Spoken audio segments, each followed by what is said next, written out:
അപ്പം ഇങ്ങനെയുള്ള ഒരുപാട് വീഡിയോകൾ നിങ്ങൾ യൂട്യൂബിൽ കാണുന്നതാണ്. ഇതിൻ്റെ സത്യസന്ധത എന്തെന്ന് കാണിക്കാൻ വേണ്ടിയാണ് ഞങ്ങൾ നിങ്ങളെ കാണിച്ചത്. ഇപ്പോൾ ഇത്രയും കാണുമ്പോൾ നമ്മൾ വിചാരിക്കും ഇതുപോലെ ഫോൺ ചാർജ് ആക്കാൻ പറ്റുന്നുള്ളത്. ഇനി ഇതിൻ്റെ യഥാർത്ഥമായിട്ടുള്ള വസ്തുത എന്തെന്ന് നിങ്ങളെ കാണിക്കാൻ പോവുകയാണ്. ശരിക്കും നമ്മുടെ ഫോൺ ചാർജ് ആവുന്നുണ്ടോ? ഞാനിപ്പോൾ ഇട്ടിരിക്കുന്ന ഒരു ജിഫ് ആനിമേറ്റഡ് ഇമേജ് മാത്രമാണ് ഇട്ടിരിക്കുന്നത്. നിങ്ങൾക്ക് ഇവിടെ ടച്ച് ചെയ്ത് കാണാം. ഓക്കെ, അപ്പം ഇതിൽ നിന്ന് നിങ്ങൾ മനസ്സിലാക്കണം, ഇതുപോലുള്ള മണ്ടൻ വീഡിയോകൾ കണ്ട് ആരും ഇതുപോലുള്ള മണ്ടത്തരങ്ങൾ ചെയ്യാൻ മുതിരാതിരിക്കാൻ വേണ്ടി ടെക്സോൾ നിങ്ങളെ ഇത് കാണിച്ചു തരികയാണ്.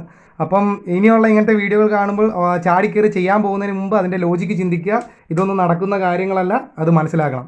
Okay, thank you for watching video.